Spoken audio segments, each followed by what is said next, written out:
Campaigns have come and gone. Promises were made. The voters had a choice to make.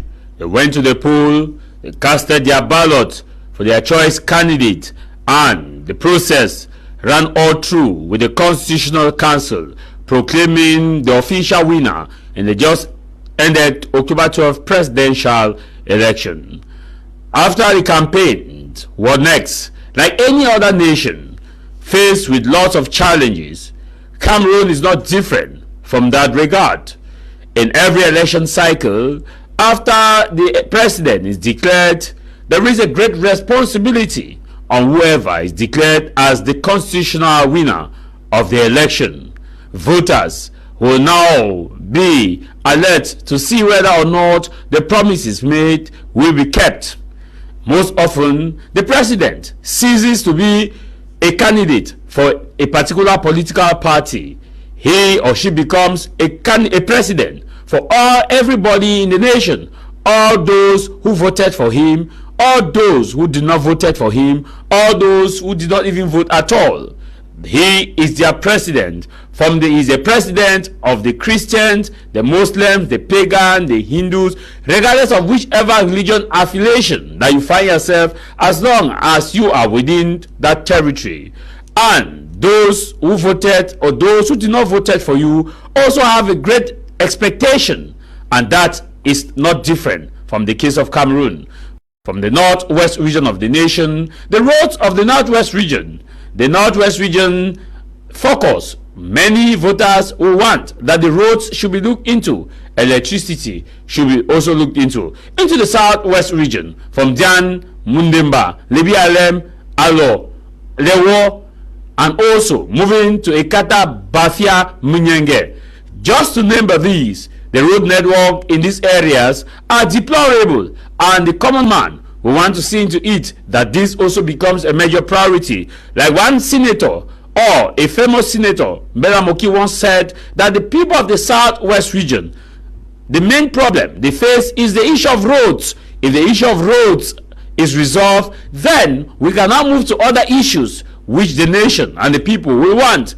At the level of insecurity in the northwest and southwest region, the common man will also want to see that the Anglophone crisis permanently come to an end, of violence reduces barest minimum in such a way that people will no longer be held hostage when they go for funerals. People will no longer be held hostage when they visit their home. People will no longer be killed either by stray bullet, or people will no longer be killed by value or virtue of where they stand, where they belong, where they affiliate themselves to. The great responsibility is in those sides. Across the Biya, Douala Highway, many people also expect that the roads will be looked into, not to talk about the Ngandere Betwa. Far North region roads also, many expectations are there. At the level of the economy, many also expect that the economy should be looked into, not to talk about the aspect of our educational system, which is a much need for an attention.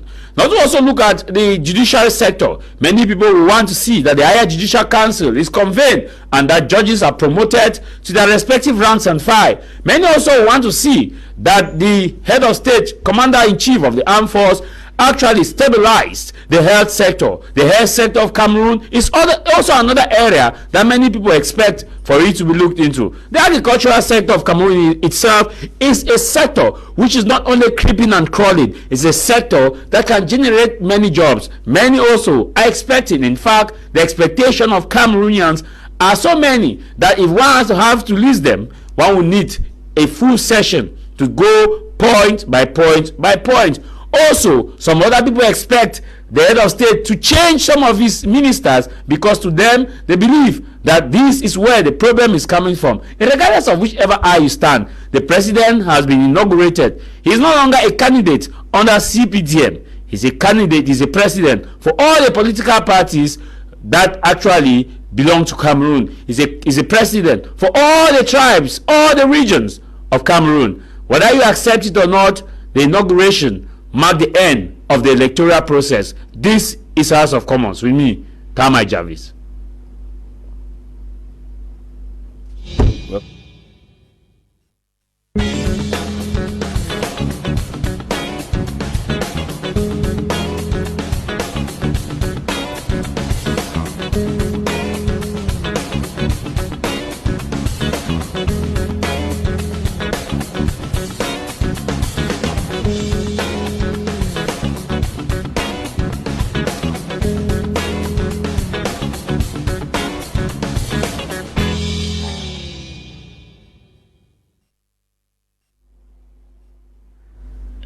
It's a happy Sunday to all those of you watching us. Thank you for joining us. The program House of Commons. The program is As Biya Begins. His 8th mandate. What should he be? Well, what should be his key priorities? In the studio, we are joined by a cream of panelists who shall be discussing on today's edition of our program. Also, but first, I want to seize this opportunity to wish happy Sunday to all those of you watching us across the world, all those of you watching us on social media, those of you watching us in different parts of Cameroon, those of you who are actually not happy that a candidate did not win. A happy Sunday to every Cameroonian. At the end of the day, Cameroon will remain Cameroon. And so I want to wish happy Sunday to you, Mr. Nyam Robert, and your wife Dwan in Ohio. Happy Sunday to you, and may God continue to guide and protect you. And also Mr. Agbo Charles in Canada, happy Sunday to you too. May God also continue to guide and protect you, Mr. Agbo Charles in Canada. I begin the program today by introducing to you my guest with whom we are going to discuss. We are going to have a discussion this afternoon. In the studio, we are joined by Dr. Esinge, who is a political analyst, to look at this issue as far as Biya's 8th mandate is concerned. What should be his key area of priority? This is going to also, you are also going to have the opportunity to contribute in the course of the program by sending us an SMS or a WhatsApp message on the numbers that you see on your screen. Dr. Esinge, happy Sunday and thanks for joining us. Happy Sunday to you, Mr. Javis. Happy Sunday to you, my fellow panelists. Happy Sunday to everyone out there. We are happy to be here again today so that we can add our voice to the already many voices that are out there talking about our nation and nation building. Please stay tuned and listen to all what we're going to say. Good afternoon. Also in the studio, we are joined by Engineer Dixon, who is also a civil society member of civil society, who look at issues from the common man perspective and the voice of those who probably don't have the opportunity to air their mind. He is someone grounded in the educational sector and someone who is also very, very stern when it comes to formulating policies that would develop Cameroon. He believes that the vision of Cameroon must be above an individual or group of individuals. They must focus on generational impact rather than looking at the things of the now. Engineer Dixon, happy Sunday and thanks for joining us. Happy Sunday, Mr. Javis. Happy Sunday, Dr. Esinge. Happy Sunday to our televiewers at home. It's been a long time, Mr. Javis. I think we have been working tirelessly. The heat came and it's gradually going down. And like you rightly said, President Biya is no longer elected candidate or candidate running for election. He has been inaugurated officially as the head of state of our nation. So I think now what we have to do is look forward. What is the way forward? I believe that's why we are here today. So thank you once more, Mr. Javis, for having me. He's not president for CPDM, eh? He's president for all political parties. Of course, and for Cameroon. And for Cameroonians, Christian, Muslims. I think the key thing he made in his inaugural speech is that this is mandate, he's dedicating it, he's going to work tirelessly for women and children. I think that should be underlined. Okay. Okay, thank you very much. Dr. Alfred Esinge, let me begin with you. We are talking about the post-inauguration. Biya is now officially president of Cameroon, not president of CPDM, not president of those who voted for him, but president of Cameroonians, whether Christians, Muslims, pagan, Hindus, as long as you're in Cameroon. Now, what are the first priority areas, that the first point of priority that you think he should look into, and why? Yes, we should understand that something like this has raised a lot of sentiments, emotions, and so many other things that have made people to insult, people to be violent, people to brutalize, and many other things. And the society is still, yet to come back to its full-scale operationality. And as such, we would expect someone who is a Republican president like our President Biya to look into issues like that as a first priority, which simply means we are going to see how to put forth a national reconciliation and ensure that at least, even if we cannot please everybody, we can at least go along with majority of the people in Cameroon. So I know that that's how politics works in different nations, because after all the hurdles, after all the fightings and quarrels, there's always a time where they come together, political parties and all the like, they put their heads together for nation building. So at the moment where we are, we shall be talking about nation building. And in nation building, we consider we consider building the people first before we go to infrastructures and all the other things. And the first thing we should be considering, which I know the president, as he is a father to the nation, he has always tried to bring along groupings and other tribes together. He is one of the kind of person that is a great unifier when you want to come to political issues that has to do with cultural, tribal and other groupings. You know, he has proven to be an excellent unifier, where every community, every cultural group in the nation of Cameroon have their place in the country. That's why you will see they have the right to become, you know, to set up their own political parties. They have the right to become, you know, parliamentarians, mayors, and every other discipline where they find themselves in. If you go to other countries where you see just two tribes, it's been difficult for them to pull together. The Tutsis and the Hutsis and all, you know, all of them. It just to put those two tribes together was a big problem. But you see, President Biya has been working very hard towards that, which we acknowledge it, and we understand very well that things are going to be fine because he's an expert in that. But we want to still insist that these should be the priority. These should be the first things to consider, because when we go back to start talking about infrastructures and roads and everything, those are just mere things that people themselves can destroy again tomorrow. But if we get to building that unity, building this cultural togetherness, calling for an inclusive dialogue where different political parties and different groups are meeting to be able to discuss the way forward for the nation, it's really going to be a wonderful thing. Every other person should know by now that that's the first thing to do, maybe as an incumbent or as a president who is, you know, getting back again to the platform, is to see how to reconcile, put things together, and to make things to work well for each and everyone. We don't also want to forget about the fact that the Anglophone crisis has been a major challenge to the nation, which also played a major role in these particular elections that just passed. We would see the sentiments of the Anglophones, we will see, you know, other bloggers, we will see internationals or those who are out of the country, how they put in their mind to ensure that this particular political season goes through. That should not be forgotten. We should put it as part of the processes when we are talking about it, to see that our brothers can be part of nation building again for the next 7 years. Let's not leave anybody behind, because I can see that even on the net you hear somebody say they are trying to talk to us behind. They are trying to talk to us behind. Why are they coming to talk to us behind? Then I begin to laugh. I say, you're just joking, because that's part of the process. In the political process, they will always go behind to talk to themselves. They will always want to know, because in politics there is no permanent friend and there is no permanent enemy. Today we can be enemies because of election. Tomorrow we'll be friends. Tomorrow will be friends. Just wait some few weeks to come. You go down to maybe some beautiful hotels, restaurants and other places, you will see our presidents that stood for us. They will be drinking together and celebrating, and then some of them will be running and clicking business deals here and there.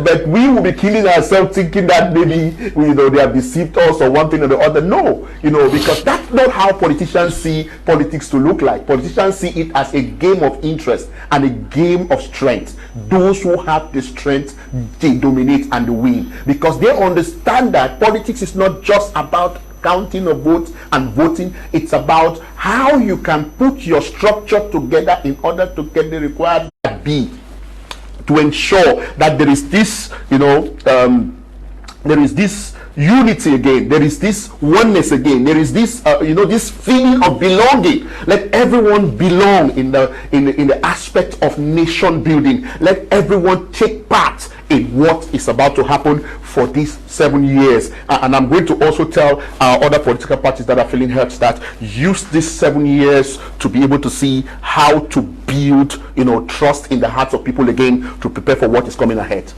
Okay, so you believe that the first step should be on reconciliation. Reconciliation. Where, because of course we cannot deny the fact that there's tension in the air, the people are divided, families are fighting against each other because of this presidential election. Yes. People who had long-standing relationship with friends are calling each other names and start insulting because of this election. Because of this. So the issues should be first stabilized, reconcile people, so that we can have a common vision. Perfect. Okay. Engineer, that is his first point before going to your view.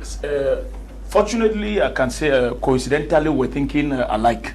I would just want to add a little to what Dr. Isinge said. He has talked a lot on reconciliation and the fact that we need to get more logical and not sentimental about the whole thing.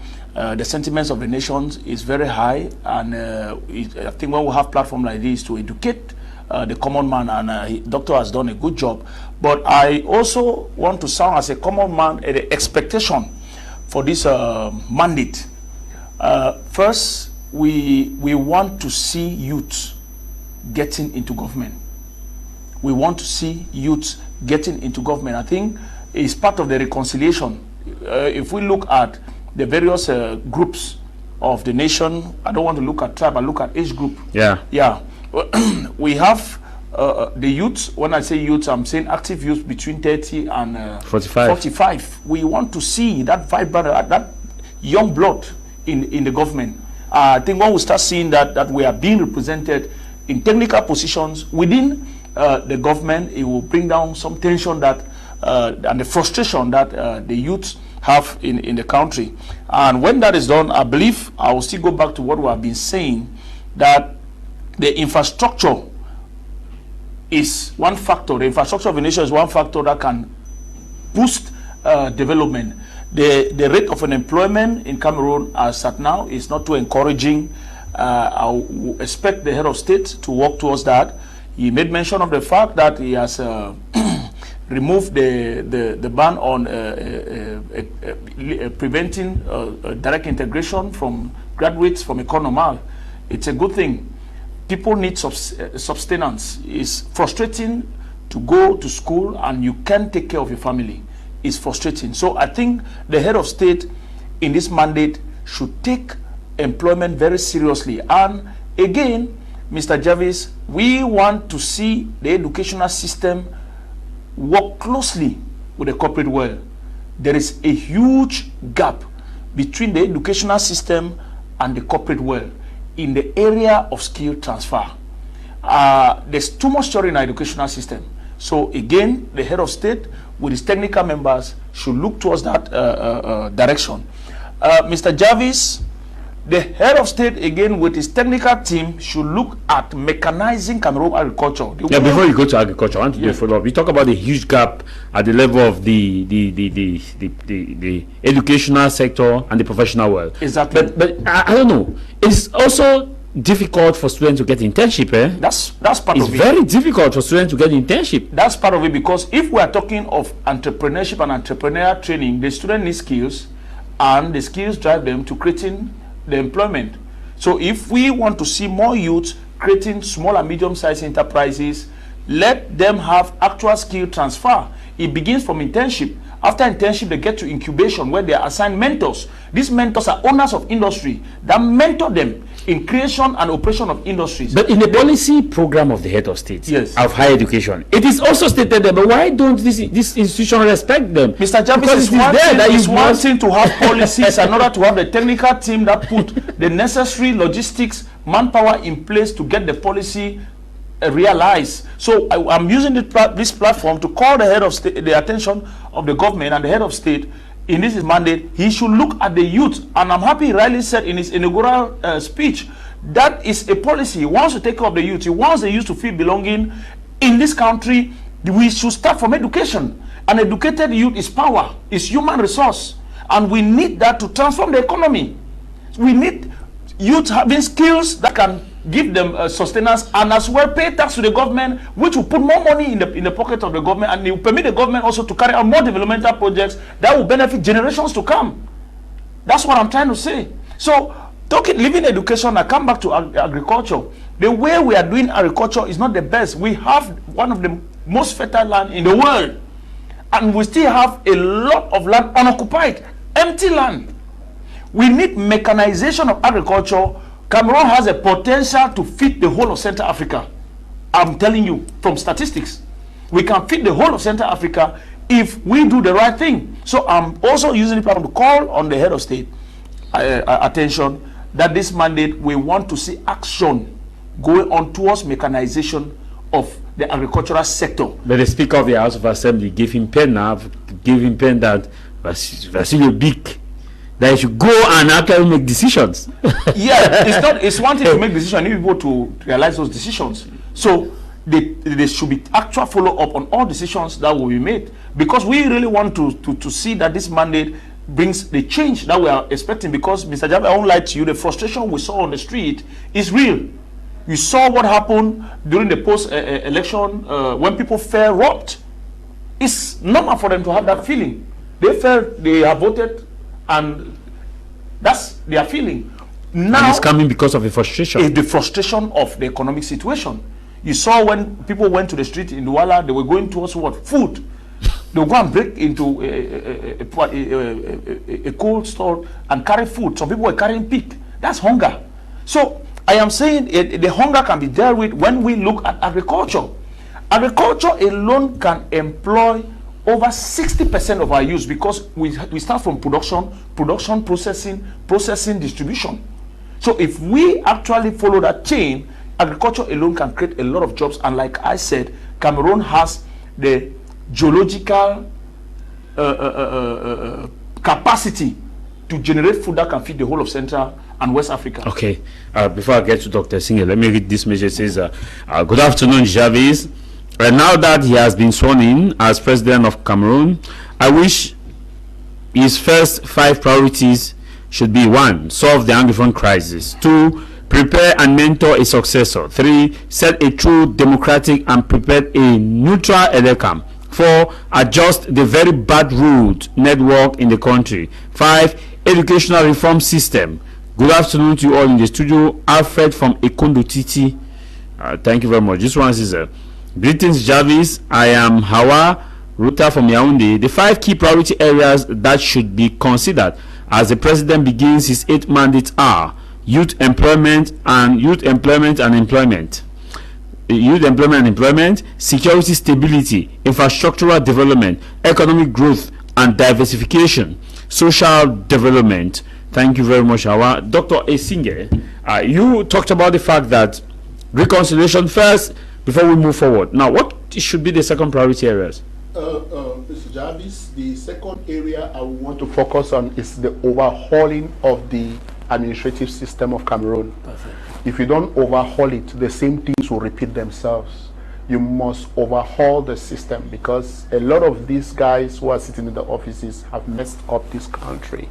They have made it so difficult for the youths that even if you give the youths jobs, they will not be able to carry out their jobs properly because of the bottleneck processes that we see in the government or the country. We should look at genuine people, and we should be able to bring up people who merit those positions.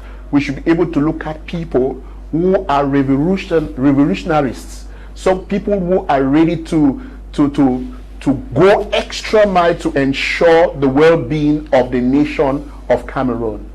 You know, Mr. Javis, we don't have any other country. This is the only country we have. And if we destroy this country, I don't know where we're going to go to tomorrow, or maybe we're going to find ourselves in other countries of the world where we are being treated as maybe third class. Because those who are out there, you see their furiousness, it's not because they really want to be like that, but because of what they go through to even live or earn a living.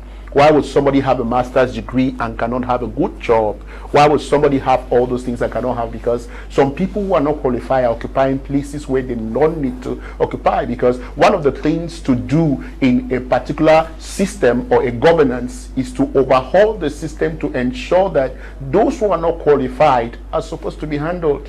What about positions that are vacant? These positions, people take salaries for it, which doesn't exist.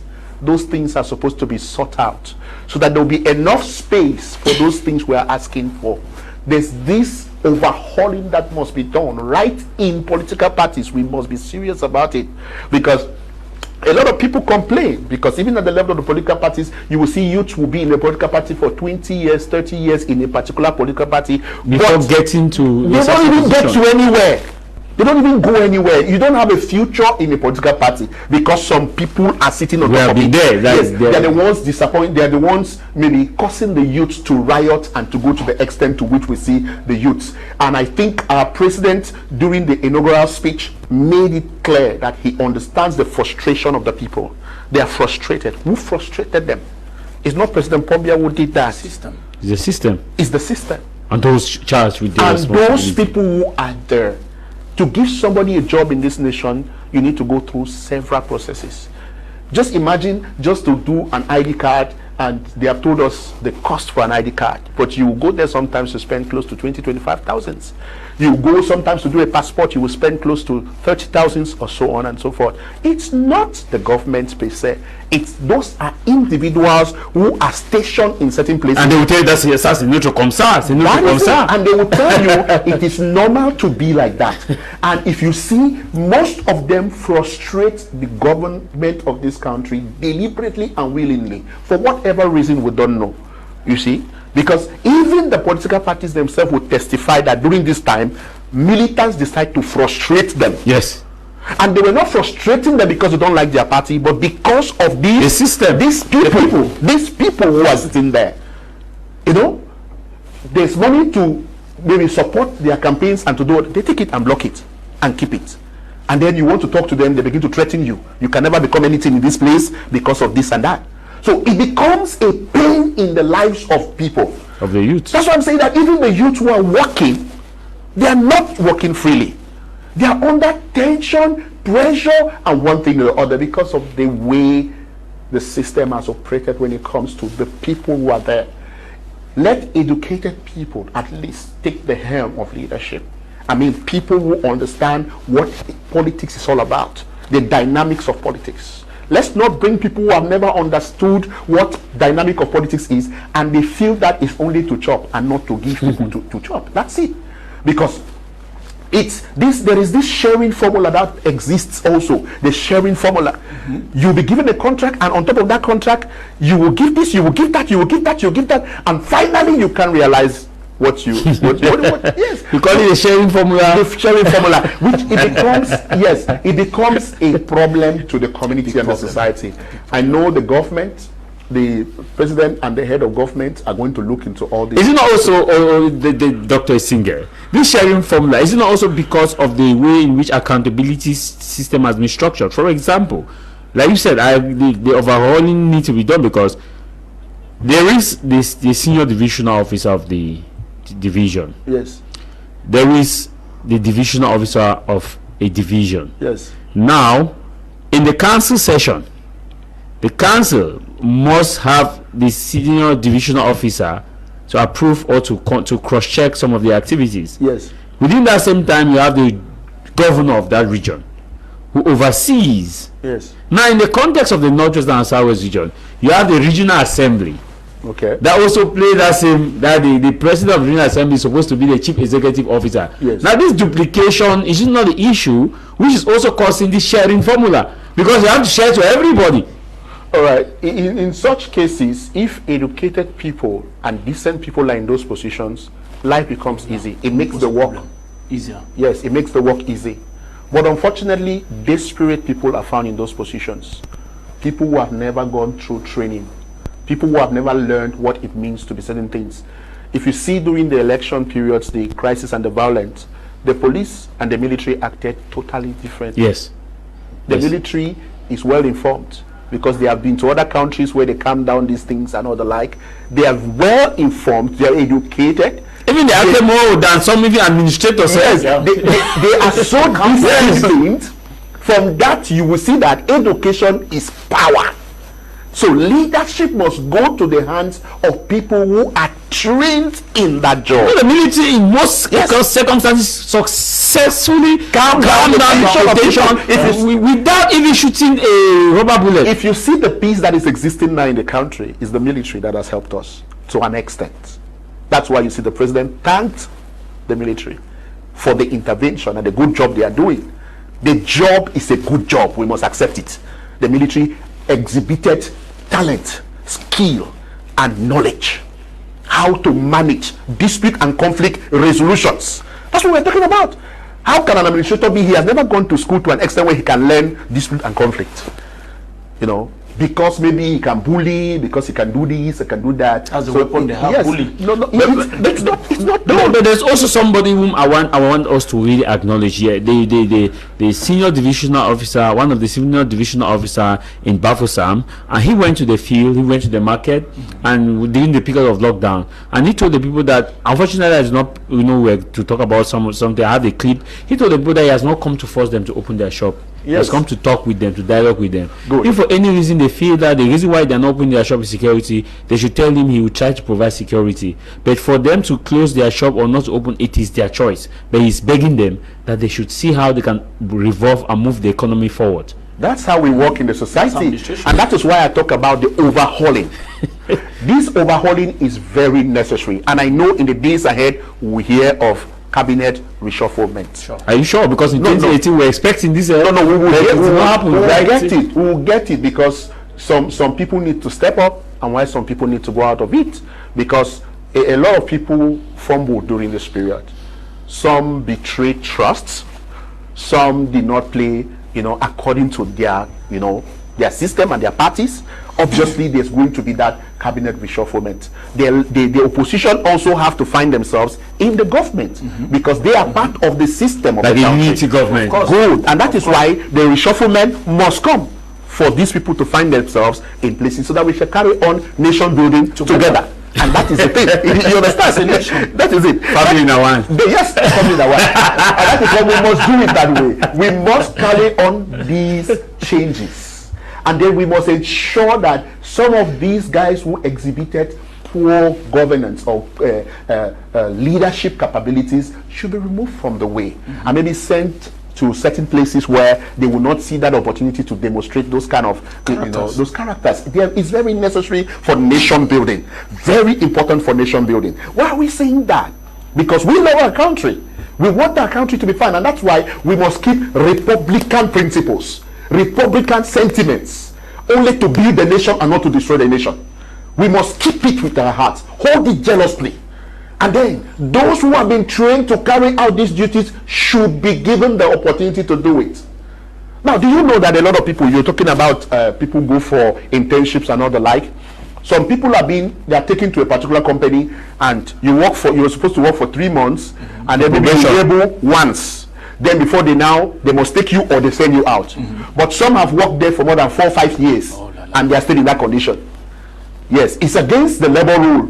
It's against all those things. And those some of their CMPS is not even paid. Good. And that is exactly why we are saying that there must be this overhauling. Okay. So that these things will be put in their right places. We will not put the cart before the horse. We're going to put the horse before the cart. That's exactly what I'm trying to talk about. I don't know if you share this with you. Okay. I think we are still giving our points. He has given the second point. Yes. So I can give my own second point. Yes. Thank you very much. My second point that I'm expecting from our head of state at this time is to see practical decentralization. So far, decentralization, what we are seeing in the field, is limited to administration, because we have regional councillors that have been given offices. But now, decentralization should go beyond administration. Economy. How does it facilitate economic development? So, I'm expecting the head of state to work with experts to see how we can increase more industrial zones in every region. And that should be spearheaded by the so-called regional councillors. If we take, for example, Southwest, we can ask ourselves, what is the major resource in Southwest? We can't put the industry here in Douala, which has a major resource in the Southwest. When the resource that furnish the industry is from Southwest. We create an industrial zone in Southwest, construct the industry in Southwest. So what is special in the Southwest? For that resources that is present in the Southwest. We go to the West region. The same thing. What is the common resource? If it's food, fine. We need a food processing plant there or two. Look at so how that tomatoes will not be getting will not be solving on post-harvest loss. Exactly, will stabilize tomato price by setting up a tomato processing plant either in the west region or in the northwest region. Northwest has a lot of food. We look at the north, they have a lot of meat in the north. We construct a major meat processing facility in the northern region and many other resources. So we should not, the head of state should not concentrate industries only in Douala. That will cause too much congestion in Douala, and the lifestyle of Douala becomes very, very expensive. And you give one region too much power. Too much power. So when we say decentralization, administrative decentralization is not enough. We need to see economic decentralization. We are saying all this because we love this nation. And I think I am one of those that is very optimistic when Cameroon is concerned. And we should not politicize economic development. China understood this, Mr. Javis. Do you know in China, if you need baby shoes, there is a region. Yeah.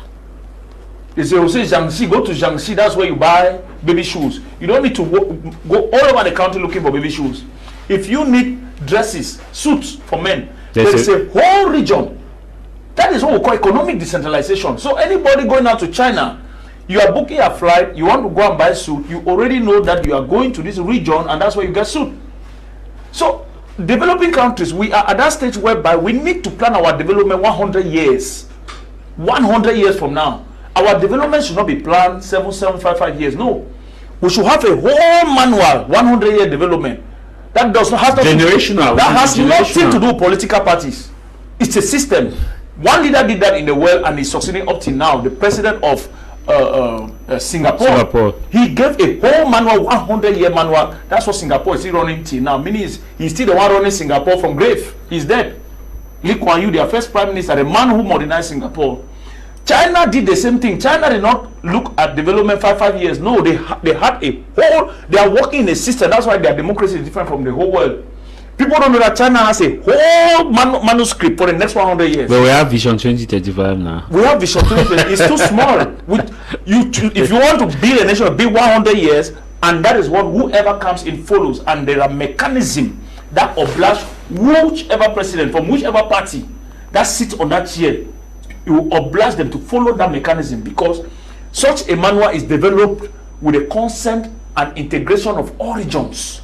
So it's not something you sit in your office as head of state develop. No, you bring experts from all the regions. They come up in the next 100 years, and the infrastructures are set in place, and they are watching whoever becomes president to see whether he's deviating or he's implementing. So the campaign now is based on who is respecting the man. Who is respecting the man? If they see are not respecting, they kick you out. That's where the campaign is. That is developmental democracy.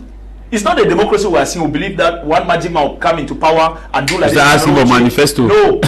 Yes. No magic man can come and do like this Cameroon change. No one. If we don't sit and craft and develop that system, to develop Cameroon. A project. The development of 100 years project.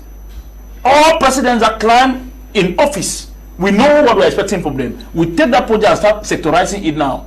This first priority, years, this is the priority. This next year, it has nothing to do with who is in power. Or which party is in power. Which party is in power has nothing to do with that. So we need to mature to that level. And we are still young. But even the Vision 2035, even the Vision 2035, are we even respecting the manual of Vision 2035? I can't tell, because I don't know if so you are the investigative journalist. Do you know the developmental indicators for Vision 2035? Well, we have energy. Energy. Where are we with the energy? That's why I'm saying that even because we have a manual. We have energy. I don't want to get into that. That may be a topic for another day. Because if we get into that, that's why even the president said. That's why even the president said in December last year that all the dams were supposed to have gone operational. They were supposed to be based on Vision, inaugurated based on Vision 2035. Please, that's why we should not go to that area. No, I was just looking at the issue of manual. Mr. Javis, I've made my point. Let's not dive, because now, like I said, we are all of us. Cameroon is in a very emotional and sensitive state. The fact that we are here talking, some people are very sensitive and emotional. There are some things we should not dive into. I've just made my point, moving the country forward, what I think needs to be done, and what we are really actually expecting from the head of state. Very correct. Now, if we base on this issue about you looking at the developmental projects that we need to come together with. How do we actually implement these with the division that exists within Cameroon itself? Because today you hear these people are talking about the Tongtina, the this, the that. Even with the system set up, we still have people talking about the same thing. That's why I tell you with Dr. Esinge, he started very well talking of reconciliation and integration. Everybody should come on board. He talked of national reconciliation. Reconciliation should not come only when there's, even in your home, when you see a child that is not happy, you ask no. Yes. You say, why you are not smart today? Look moody today. And a responsible father will ask, is something disturbing you? And the child will respond.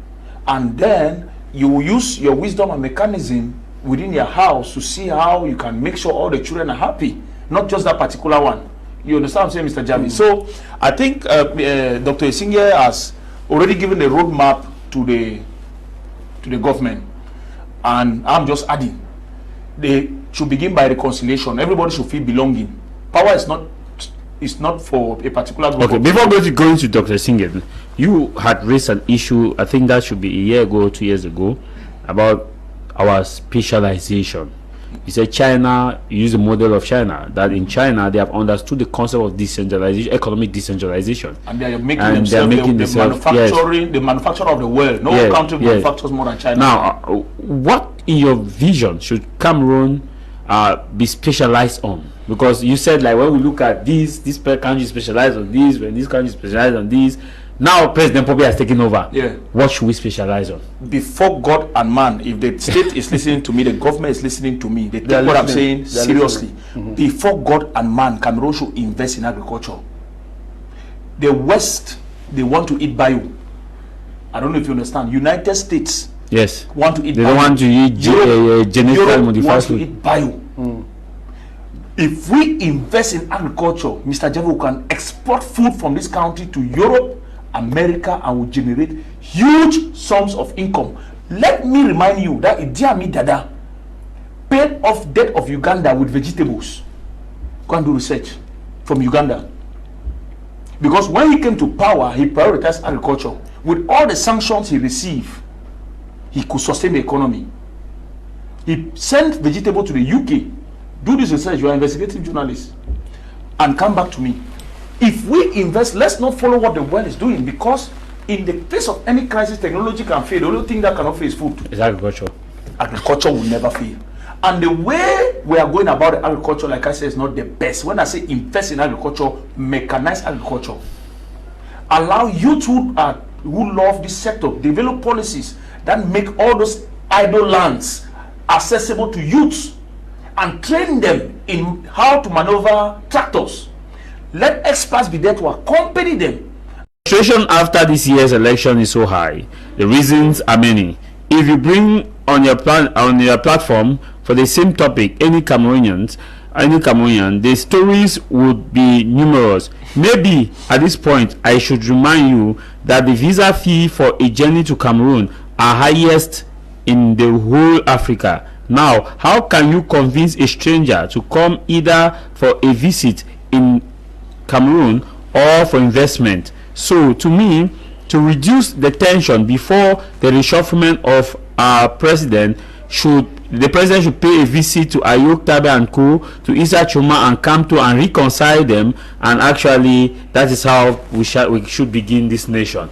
Greetings to the panel. This is from my very good friend Max in Germany. Actually, tying with what you talk about the reconciliation, that there should be reconciliation within every sector so that we can reduce the tension and move the nation forward.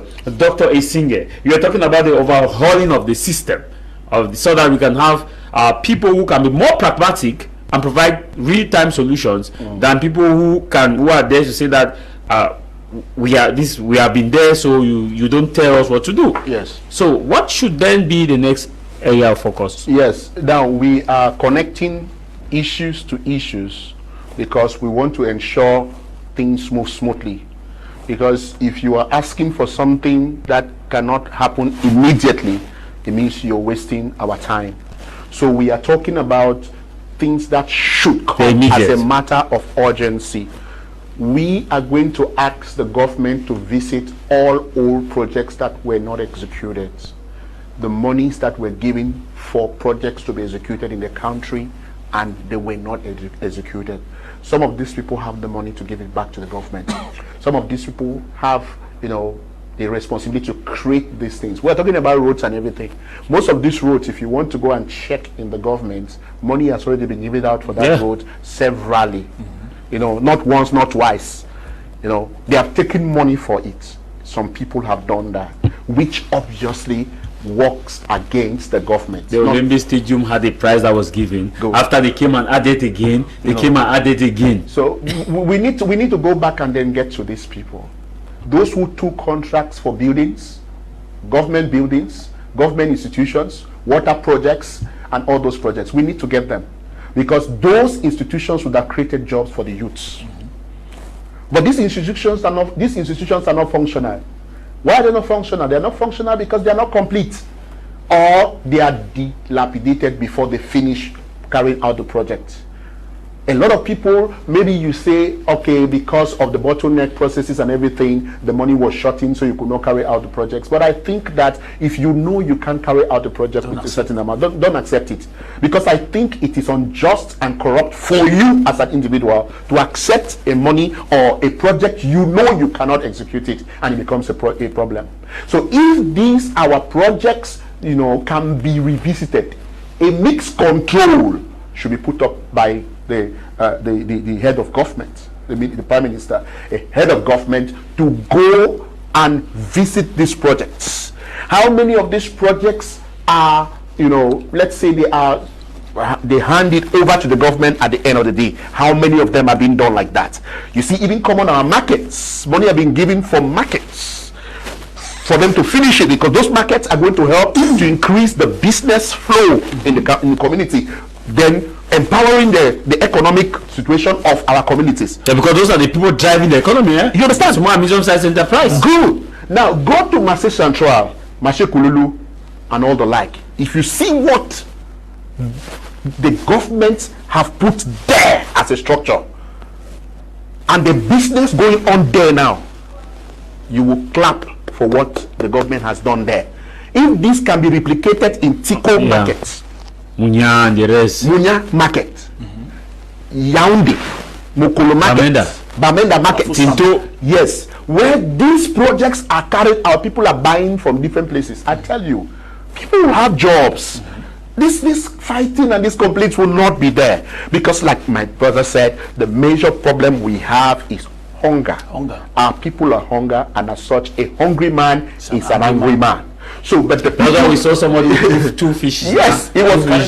Somebody was roasting fish on a burnt tire. So I was like, that's not the hungry rich.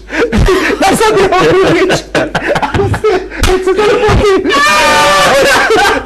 we are not in the shoes. No, as our president said it, he saw the frustration. The people are frustrated. Who frustrated them?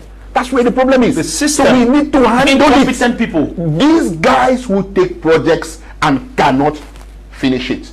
Come on to build a school, just to build government schools. If you see the kind of classrooms that these are people offer for government schools, you'll be shocked that they have received money from the government and they build classrooms for $1 million after you're taking maybe 10 millions and so on and so forth. That's a terrible thing to do, and that's what destroys. We saw a communique in the north which shows that a borehole was dug for 30 million or so. A borehole. Okay, that's the case. And we see people putting up boreholes for 1.5, 2 million everywhere and everything, and then nobody asks you the questions, because that is overtaxing of projects. Of course. And these are the things that are punishable.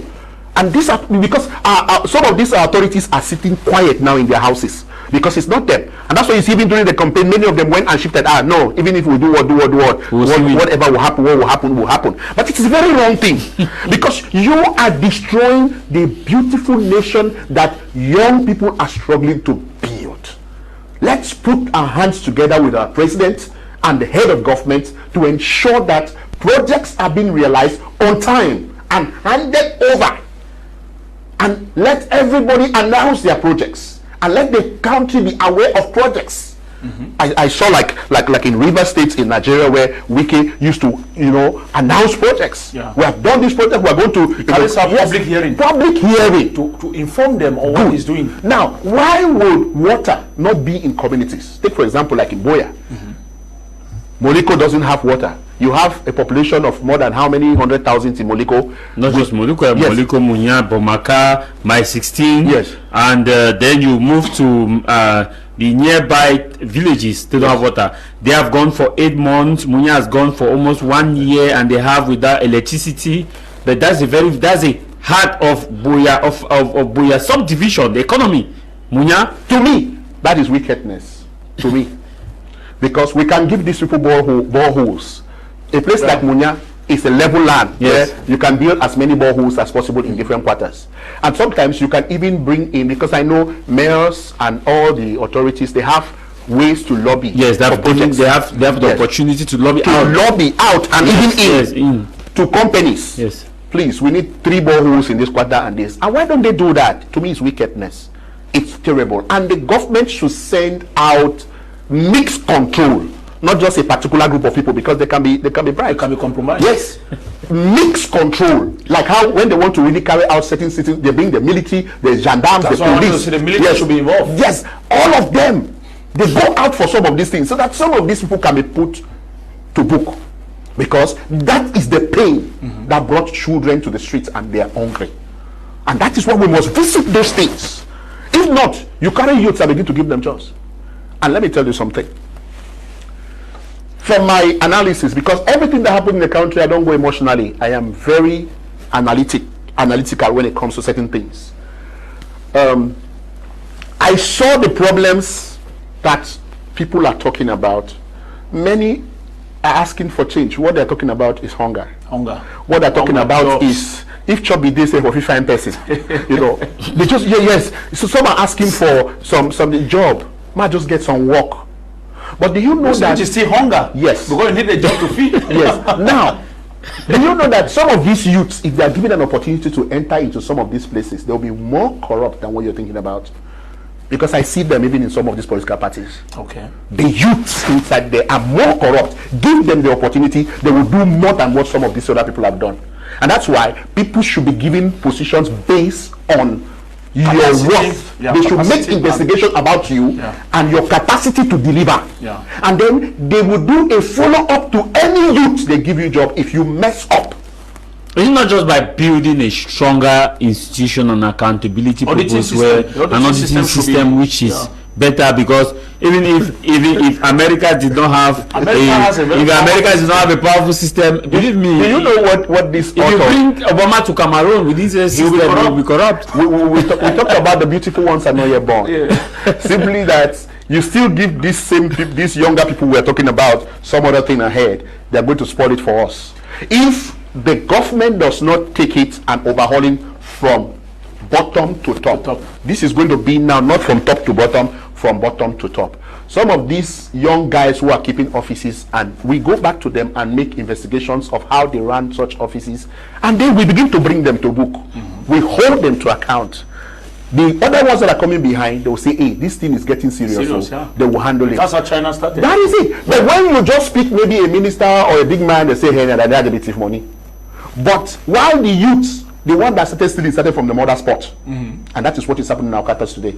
I am very drawn to sometimes when I see how our youths behave, especially when they hold positions of authority. A youth will carry out a project and you ask even they gather all your salary, you cannot have that kind of project. Where did you get the money from? These are things that the society, the government has to look into. Sometimes people need to be questioned on their sources of income. Yes, where they are working as government with the government. How come your salary is 150,000, 200,000, 300,000 at most? When did you keep that money until you could carry out this kind of investment and you are still going on for other things? It means that there is something wrong. There's a problem. There's a dirty money somewhere. And that is how they do it in many countries. So why can't we do it? And that is why you see I'm still calling you on my third point, that there is a need to go back to unfinished projects. Who took which market to build and did not do it? Who took which water project to do it and did not do it? those things can employ more youths. But than what you Dr. expect. Isinger, the head of state in his address in 2020, I'm sure it should be 2022, 2024, 2023, he said he was going to hold those responsible for COVID-19. Those who are going to also people are also going to be responsible for the can gate. Yes. And Betty did. We have not heard that. This is the same thing you are calling for. You are calling for an audit. Good. An audit. I am calling for it because that is what will help our beautiful nation, and it ties in line with the speeches of our beloved president. Of this last speech. Yes, it ties in line that he is interested to prepare employment for youths, women, and so on. Which jobs do you want to give them? When you say you promise us employment, where are the factories? Where are the other places? Is to where some people have taken money and put, so you need to take back that money. Take back those things and restructure those companies, those organizations. Each one of them will employ not less than 50 workers. Yeah, a project can employ at least 30. We will begin projects from there, because when we want to go and create big projects, sometimes it will be long for us. Let us begin with the little projects in our quarters that can employ a lot of people. And that is exactly what I am pointing at. If we don't go back there, we will have a problem.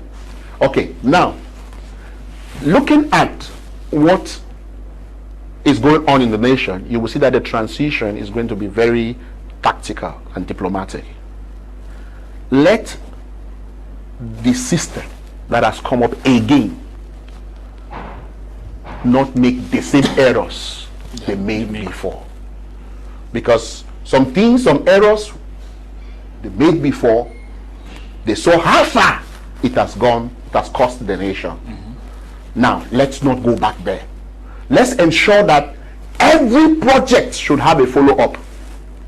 Every project should have a follow-up, and this follow-up, even if you want chop, at least do the work, then you chop. They will give you other projects where will give you more money, because they will be seeing that as a reference. Of course. But you don't have a reference. All the projects you started, you cannot finish them. Half, you leave all of them half. And then the ones you even did it, anybody that saw it, they say, who did this project? They say this person is Satan. We can never give project to this person to do it again. And that's how it is. And the company does. Now, do you know that to be elected in a country, you don't need to campaign too much. Your works can campaign for you. It's the work that speaks for itself. The kind of things you do, and people will go and campaign for you because they'll say, no, this man did this, man did this, man did this. Know him in the because on the change they keep kicking. That's the truth. We must make this team a winning team this time. Of course. We have to do it. And it will be done even from our political parties. Like I read the newspaper, I read the newspaper which said historically, so and so party lost in Fako, which has never lost since 1992. That is to tell you that what? Told you that something is not going right. That since 1992, that particular party has not lost. But this time, they lost. The people are angry. The people are not happy. Because a few people have hijacked development, have hijacked success for themselves and their families. Of course. And then the common man cannot have access to anything. How can you be in a party for 20 years and nothing has changed in your life? You cannot even have a job. Neither can you even recommend somebody, your child, for a job. And then they will still come back again, come and tell you that this. And then we will now say the government. It's not the government, it's greedy people. It's selfish people.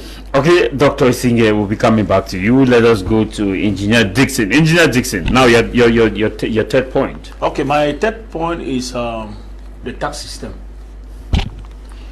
I think when government review tax is to try to increase income to carry out certain projects. There are some tax systems which I really hope that the president look into. We have this mobile money tax. I'm speaking as a common man. We have the mobile money tax that came in. Since it came in, it has come to stay. I really hope that the head of state can look into that, and many other taxes that were raised, which we understood during COVID. There was a lot of crisis, economy went down and all of that. So the suffering is high. If they can look at the tax system, bring it down a little to ease the pain of businesses and maybe reduce corruption, like Dr. Esinge said, through rigorous system of monitoring and evaluation. So they should combat corruption squarely and reduce tax. They will still see more money. More money, a lot of money will come in. Yes. But the system now is that they are not putting more effort in the corruption, and then they are taxing. Which means that no matter how much you tax the people, money is still disappearing. If you don't solve the issue of corruption, you feel like the people are not paying more. Exactly. So the online system that they brought up for people to pay tax, they should make it really friendly and maybe educate, user friendly, and educate the common man how he can pay the tax directly to the state treasury without using any middleman. That's what we should be looking at. So when the control team come now, they are checking whether you have paid your tax online. Yeah, they have the digital platform that they can just check. Verify. So rather than allowing people to come to business people and be asking tax, and sometimes when you pay this tax, it doesn't get into the state treasury. So the government should look at this measure. They should improve on it and train the common man how to use it, that you can pay your tax. Now the government can only come and check if you are underpaying your tax or you are paying what was declared. So I think that should be looked into. But we need to see reduction in taxes. Now you talked about the issue about reduction in taxes, and the challenge that many people want to say is that the government probably has borrowed a lot and needed to pay these taxes, because between the period of June, no, let's say September, right up to October, we borrowed to the tune of around 600 billion. Because the first one that was actually asked was 160 something billion. Then we actually asked that about 300 billion be borrowed. Then they asked that 107 billion be borrowed, and before then we had borrowed about 200 billion. So you add to that, and now IMF had initially warned that we are running on a red alert. So these taxes came in so that we can actually pay back some of these loans. He talked about the fact that we should solve corruption first, which is going to pump back money into the economy. But to be honest, to be fair, do you believe this mandate will see into what you are saying? Looking at the ingredient or analysis, or should we just wait for the cabinet shake-up to know whether or not things will change? Mr. Javis, there's something that should not be played with. If you look at Asia, I cited China and Singapore. These two countries, if you go to Singapore, they penalize you even for inhygiene. Yes, throwing it in the road. Let me tell you that if you eat in Singapore and throw it on the streets, you just see policemen encircle you, and from there you can go in for 6 months in prison. In Kigali, yeah? You understand? Yes, many nations are taking that now. Dubai is the same thing. Once you set example, 1, 2, 3, it becomes sensitization. It becomes a rule. Anything you do for more than a period of time becomes... You know what China did to stop corruption? In China, if you give somebody money, you want to buy visa, one will report you. But you know what they did to get there? When this Communist Party took the decision to stop corruption, it began with assassinations. Assassination, the businessman in the street, the one in the government offices, top officials were assassinated. No negotiation. How is China now? Everybody is accountable. So you may say I sound rude and brute. No. Assassination, see, you can sacrifice some bad eggs to fix the other ones from getting bad. So it's not a bad measure. When you need things to be done, get things done. But if you want to keep playing the mediocre role and like what all the government officials are doing, people, you see 8 hours at work, people are doing 8 hours at work, not 8 hours working. In service, no. You find people doing funny things in their office. I don't want to mention, but you know what happened this year. Many people doing funny things in their office. You get, because there's no control, and they don't feel like there's an eye. They don't see it. They don't It's see it not that through way. systems. They don't feel there's an eye. If all these police people have camera which is controlled in the central system, do you think anybody will ask money at the roadside? When they hold your document or anything that they hold, the money will go straight to state treasury. Do you know that? If they find you there, it will go straight to state treasury because they have camera. Yes. And they have recording, and there's somebody at the back end monitoring. I don't know if you understand what I'm trying to say. So the government just needs to sit up on the corruption instead of taxing the citizens more. Because you tax citizens when there's still corruption loopholes, the money comes in, but And you don't see it, and you feel like... and you find yourself borrowing again. And I think that this corruption pursuit should not be in the hands of government officials. It should be in the hands of the judiciary, or maybe the military and the police. And the police? They should work on that. But it's not because CONAC has not been given a mandate like because, for example, in the communication field, the National Communication Council was an observation body or an advisory body, Yes. which advised the government on what to do. But in 2012, the government decided to make it an independent regulatory body, which means that the National Communication Council can file a complaint at the judiciary against the media organ, suspend the media organ, actually issued a request for a warrant, and carry out sanctions. Good. Without necessarily going to the Ministry of Communication, without going to the Ministry of Territorial Administration. You can take the decision independently and suspend a journalist or order that a media organ be sanctioned immediately. Yes. But CONAC seemingly doesn't have that independent regulatory powers. Should we not empower CONAC? Well, my brother, I'll tell you about this empowerment. This empowerment has to do with who you are empowering. Yeah. Yes, who do you empower? If you ask this thing, I will still tell you that our people are desperate. Desperate guys go out to do control. They will be bribed. Just check it very well. Some of them they have gone through those processes, and that's exactly what I'm trying to say. So if you don't mind me, I can now maybe go on to the next point, or which I'm looking at. I'm looking at the youth, talking about the youth employment and youth empowerment. Yes, I really want to still talk about this agriculture that my brother was talking about.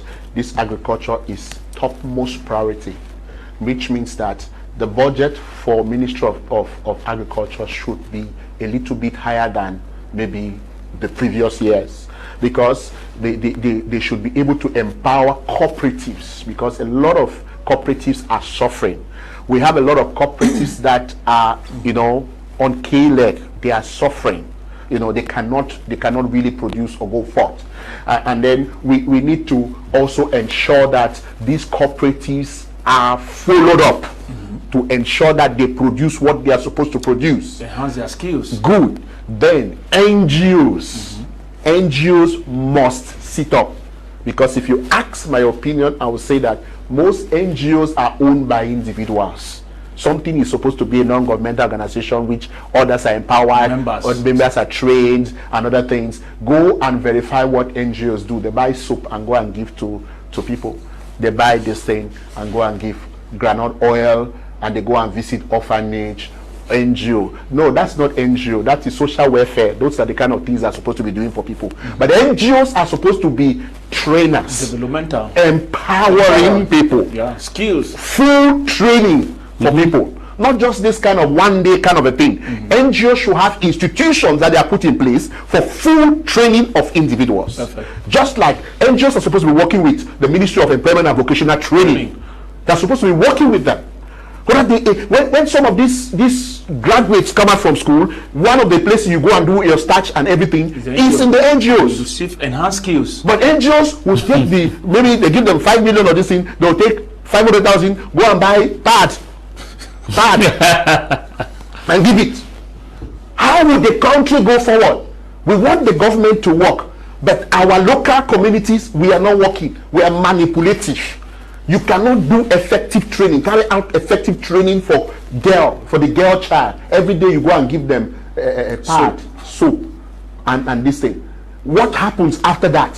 Hands-on skill is very important, of course, especially with the advent of the internet, the advent of online businesses. network marketing, you know, cyber security and all the like. NGOs should be able to create these things, and then the government will empower these NGOs to create more jobs for others, so that these things can become a company that can host a lot of these people. It's going to be wonderful when we talk about the youth. Look at it when we talk about agriculture. The concept of agriculture in Cameroon is very narrow. Narrow in the sense that go and verify those who carry out agriculture.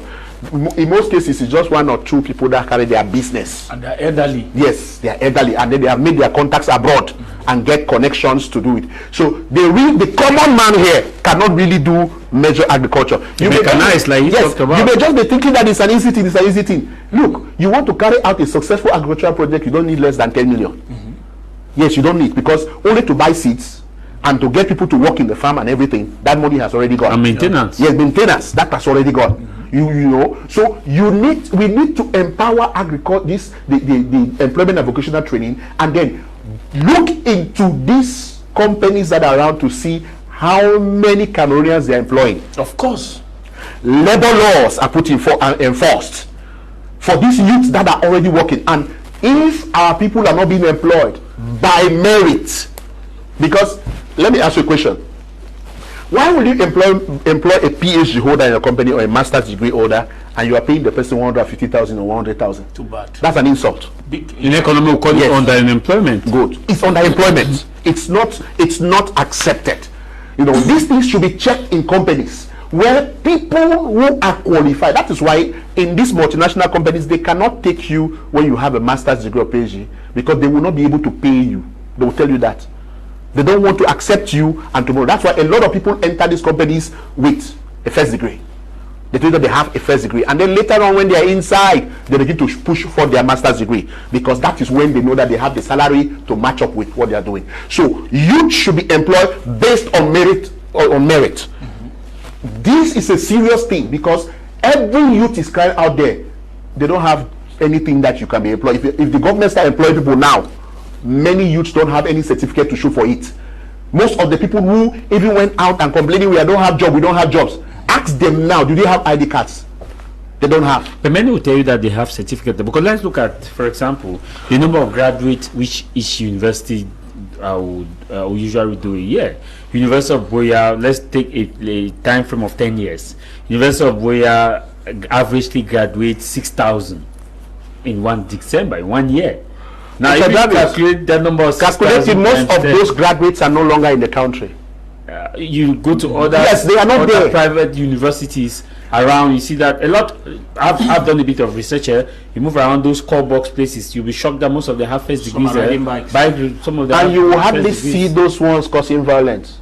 Those who have had degrees, they know what it takes. They know the consequences of it. I have done my own findings.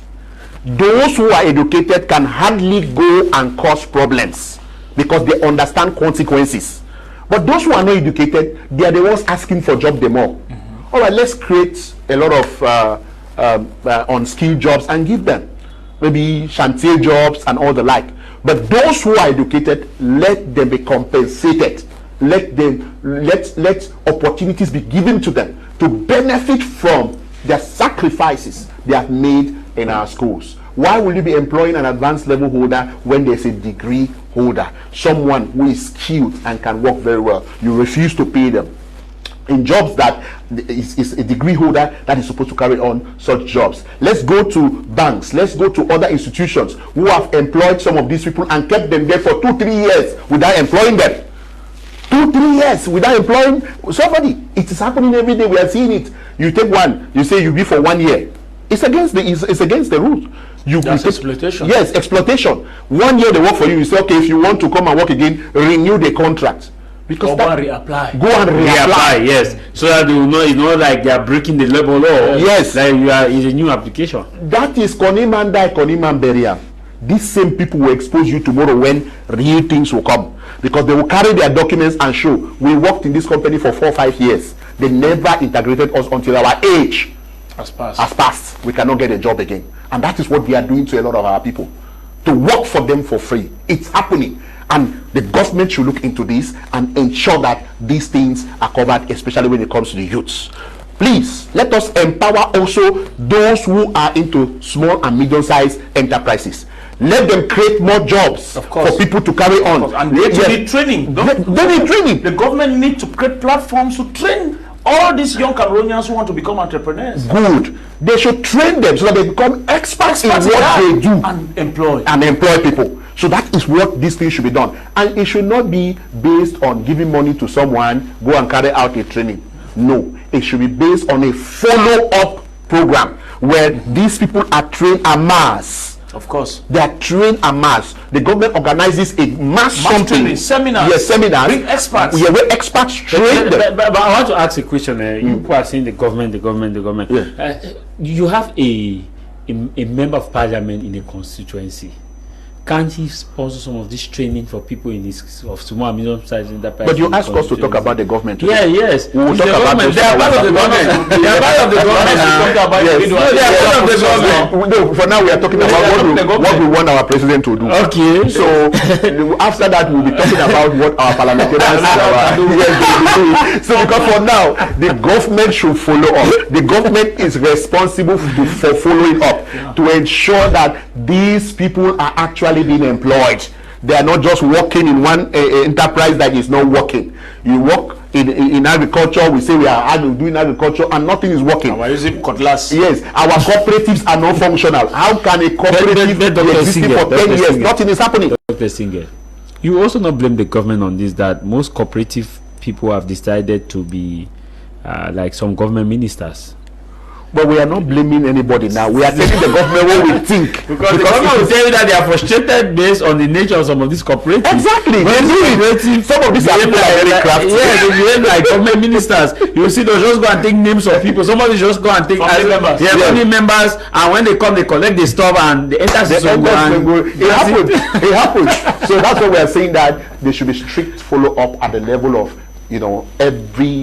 every department in the nation. We want our nation to become a wonderful place. We don't want to leave our nation as a lot of us have left before. We want to be around so that we can add to nation building. We want to support our political parties, but our political parties should recognize our presence in the party. They should be able to give a hand of fellowship to educated and talented people among them. They should not block people from excelling. They should open the room for people to excel. They will respect them the more, and there will be more profits in the sector. But you see, the reason I'm saying this because I have heard the cry of a lot of people. You don't belong to a political party for 20 years and nothing to show for it. They have their own people that should climb up, or that should do something. That should, that's why these people showed the disgruntledness this time. They showed that they were angry. They showed that they were dissatisfied. And truly, if you come and ask them, they say that is not what we really wanted. But we were trying to show our people that we are angry. Of course. Yes. And if not done, the municipal election will be also a sanctioned vote. It will be, because you see, like in Limbe, we are getting a Limbe that they said some other institutions are already sacking people who can support what they're doing. Please empower these people and make them love you. They will vote you. Yeah, because when you start doing that, instead telling them that sanction us more for the municipal, because when you are doing that, you are giving this person, you are generating a campaign monster. Don't prepare money to buy votes. Prepare money to empower the people, to win their hearts. Yes, they will vote without you knowing. They will be fighting for you, because people, you cannot wait and you keep money for 7 years to come and buy or to come and tell people that this. No. Okay. Get this money, put it and create institutions and job opportunities. And the people in power, they are the ones to give you the money. Yeah, they want to give you the money. Give you money. They will get this. but the issue is this time around, like you had the FFSN in the presidential election. I'm afraid that same FFSN will be felt in the municipal, where money will not be an issue. People will not be looking at the money. People will be looking at the fact that you did not do the job. So we are not taking, because people collected money and did not vote for some parties. Yes, that was clear. A lot of them, and they are paying in one way or the other now. Yes, and that's why I'm saying that's also a terrible thing. If you know you will not vote for people, don't take their money. But they will tell you it is their taxpayer money now. Taxpayer money means that you want to join the team. No, Niger Fundi once said that it's your money. When they give you, collect. No, when you do that, you are a criminal, and you will pay for it. You took money for something. Why you take my money? I will come for you. It's a simple thing, and that's what they are doing now. You take my money, I will come for you. You don't take people's money. That is also corruption. That is you want them the truth. I know the one that came to corrupt them by giving them money, and then you collect it. Who are you also? It's the Holy Spirit. You are a corrupt person. The Holy Spirit minister that you collect. I have told them, and I still tell them. They are asking me every day. I told them that they will come for you if you took their money. Anybody that you took money from, know that they will come for their money directly or indirectly. So avoid taking money if you don't want to support people, if you don't want to, accept to put in maybe support for people. Okay. But I would also want you to know, don't use emotions to say you want to be against people. No, we don't build our nations like that, because you can use emotion and bring other set of people who are going to be worse to you. So that is exactly why I say focus on your mindset, how you want the nation to be like, and that is it. Maybe just to give you my last point, please. I just want we still have time. Okay, we still have time. The program is no longer 1:30. It is the program end at 1:55. All right, that's good. So we have time. This was it. Good afternoon, all panel members. That's as interesting topic. I love it. As Paul Biya begins his 8th term, here are 5 key priority areas for his consideration. 1, youth empowerment, and empowerment addressing youth unemployment and creating opportunities for young Cameroonians is crucial. Biya has announced plans to focus on youth empowerment, and implementing concrete measures will be essential. Number 2, national security and stability. Restoring peace and stability is vital, particularly in the Anglophone regions affected by separatist conflict and the far north region plagued with Boko Haram insurgency. Number 3, economic development and diversification. Cameroon needs to accelerate economic growth, diversify its economy, and improve infrastructure to become an emerging country by 2035 as outlined in his vision. The 4th is good governance and anti-corruption. Strengthening institutions, promoting transparency, and combating corruption are essential to build trust and ensuring sustainable development. The last point is national unity and reconciliation. Fostering national unity, addressing regional and ethnic tension, and promoting inclusive dialogue will be critical for Cameroon's stability and progress. Thanks. I am Godlin Ndi, writing from Betwa. This oral right is his. Biya promised a lot and did not deliver. So for this time, he needs to distance himself from his whole staff. In the past election, even in the diaspora, Mr. Biya used to win in many polling stations.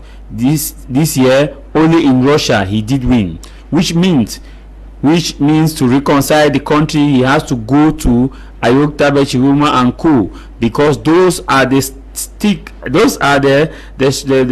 to their juicy position, will never change, and they will even make worse, like we saw in the last 7 years. Okay, Engineer Dixon, the 4th point. Okay, the 4th point, Mr. Javis, I think the head of state should look into public hygiene of our nation. The public hygiene awareness of our dear nation is very low. We can see it in our cities. I was so surprised. I went to Limbe. What I'm witnessing in Douala, everywhere in Limbe, the same thing. It's not something we should neglect, because we have children going to the hospitals every 2 months, every 3 months. Malaria, typhoid. If we are clean, I don't think we'll have that. So, TV programs should be instructed.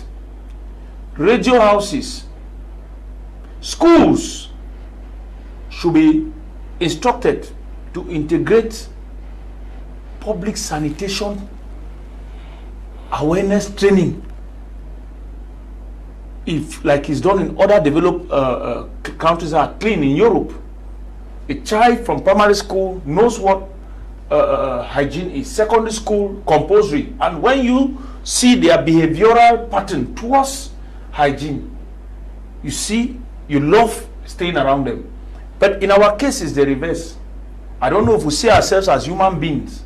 Walk around the world, everywhere you see a pile of waste. What is all that? That cannot attract tourism. It doesn't, it disturbs traffic. During rainy season, it blocks drainage. Do we really love this country? It should begin from our personal hygiene. They'll tell you that that is the work of the municipal elected officials. Elected officials, the head of state is the father of the nation. Instruct the technocrats that be. We don't want to see that in the town. It's simple. They just need an announcement from up there, that will be all. From Yaoundé. Yes. We don't want that town to be clean. Well, the Prime Minister had done that. There was point in time when the Prime Minister had a meeting to address the debt crisis. That was earlier this year. In Biya, some individuals even opted to support for the process. And if the council can do it securely and correctly, then they will continue to support for more. So that is it. So I think it's a matter of those who are working at the municipal developments to ensure that other methods are used apart from because the Prime Minister had so an if they are not doing it, session. who brings them to book? Yes, who brings them to book? It's top management. Yes, that's exactly what happens. Top management has to bring them to book. They are elected officials here, but they are there for the people. Good. They are under control by top management. Good. So if we are seeing dirty towns everywhere, man, we should be proud of this country. Because we want our country to be clean. We want the country to be one clean. can make place they fine. It's a good thing. Let the country be good again. Again. That you are good to even take pictures and You send it. wear a white dress like that, walk on the road, you take pictures, selfies. You want to take selfies, the background is a pile of dirt. Or if they could come and flash you Or a water. vehicle, a dodging. It doesn't make sense. So this mandate, we are saying what we're expecting from our beloved head of state. Our public hygiene, the awareness of the public on public hygiene should be treated as a priority. The competent authorities that be it Zakam, be it the municipal councillors, the mayors and the rest, they should take it as a priority. Let people feel bad when they see that. Not what we are seeing in Douala. People are eating beside that. Drinking beer beside that. It's now not to concern. Yes. We should be proud to be Cameroon. Okay. So that's my 4th point. Let me take this one. So you have raised some, this from Facebook. Mr. Machiavelli says you have raised some great points about government efficiency and good governance. Reducing the number of ministries can help streamline decision making and reduce bureaucracy.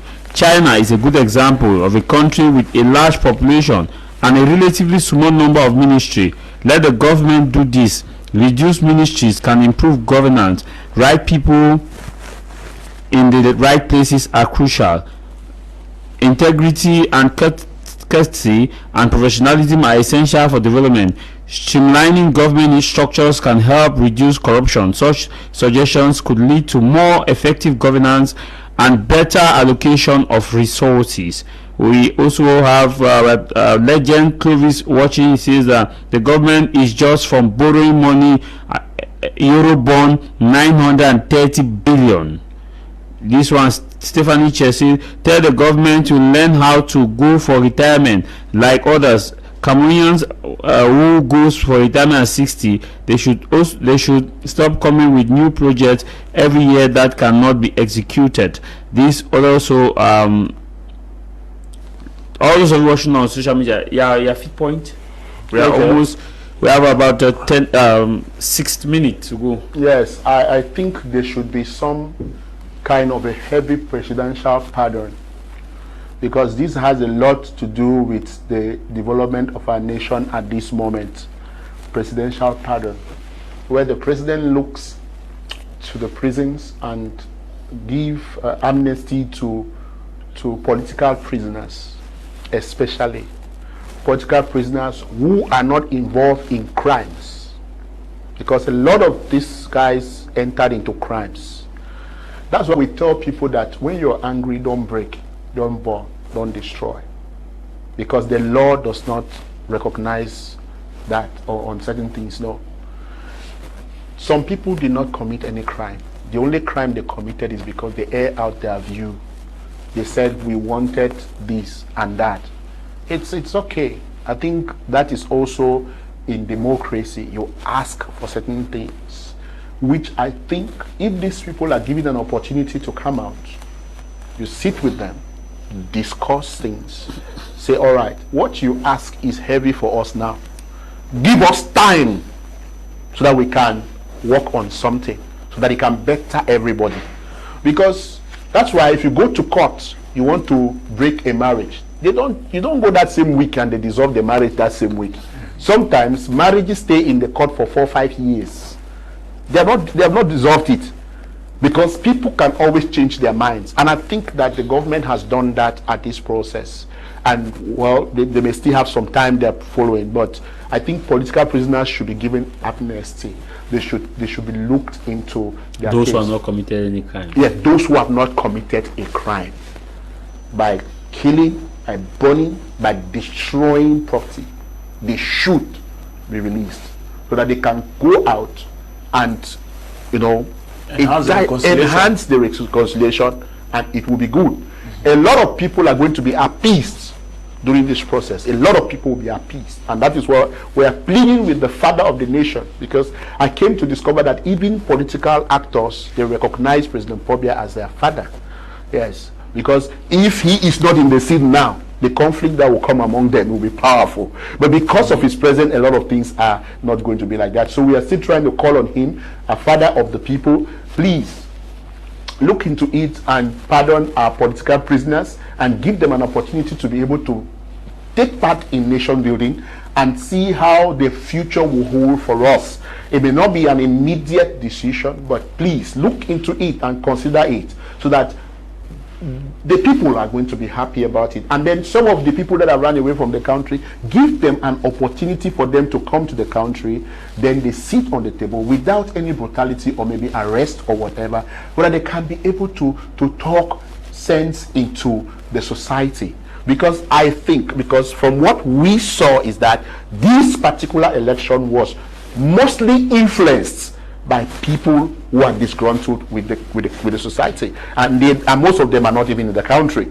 So if we can give an opportunity for these people to sit on the table and we discuss things, I will tell them, okay, what you're asking is also good, but let us give a time for it. And I think that every normal man will look into it and see how to arrange some of these things. And then the society is asking for so many things that should be looked into, but please let us not take it as a point of anger, because some people may want to express their minds because they want to take part in nation building. You may think that they are against the government or the system. No, they are not against. They're just like, okay, let us express and say, okay, these are areas that sometimes they are difficult to talk about it. Let us look into it and see how to adjust it. Let us forgive journalists. Let us forgive maybe political actors like our brothers from the Southwest and the Northwest. They are still part of Cameroon and they need to take part in nation building, which I think it will be wonderful if we look into it also again. It may not be immediate, but it is good to look into it. Greetings, Mr. Javis. We have 2 minutes to go. Greetings, Mr. Javis. Kudos to you and your team.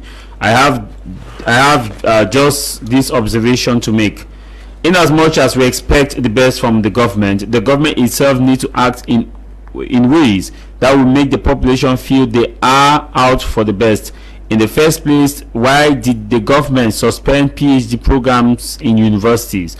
Why did the government suspend the direct recruitment from ENS? These are bigger pictures we should be looking at. It does not suffice to announce that PhD and ENS have been reinstated. What suffice is to let us know if the reasons for the suspension in the first place have been addressed. Have they solved the problem that caused them to suspend PhD? Have they solved the problems that made them to suspend ENS? Maybe we start reasoning from here.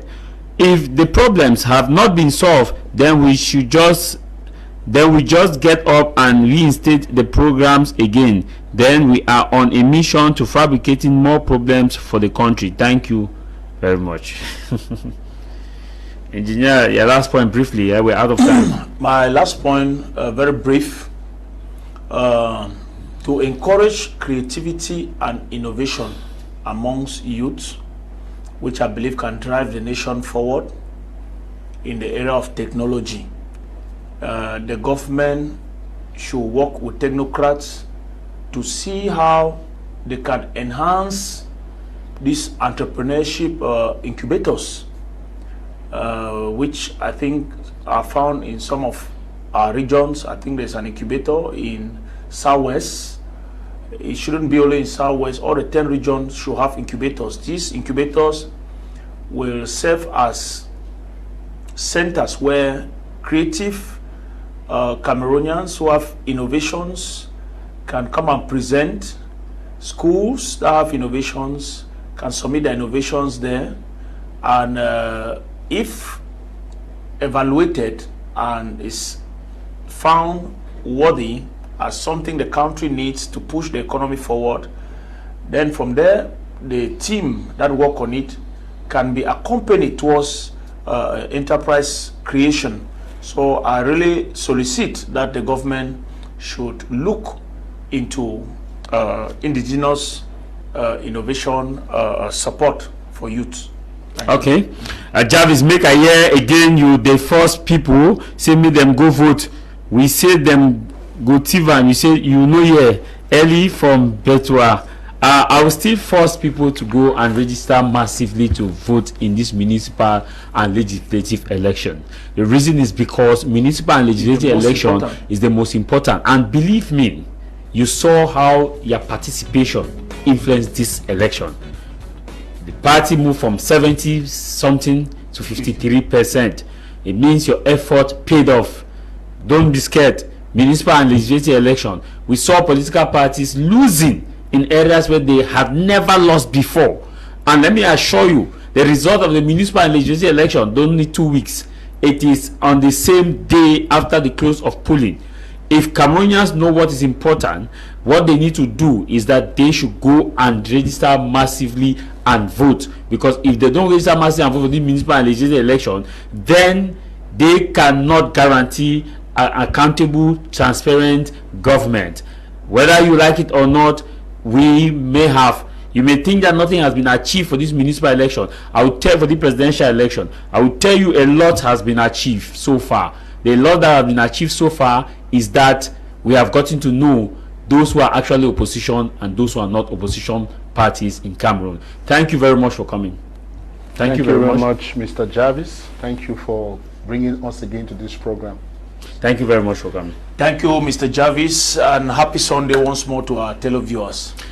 This program will be broadcast today 10:30 p.m. and on Sunday we'll come back for another edition. As I leave you, no matter the matter, what matters is your matter. What should matter is that register for municipal election. We'll be back. My name is Tah Javis Mai, Cameroon's Commercial Capital Douala. Bye bye.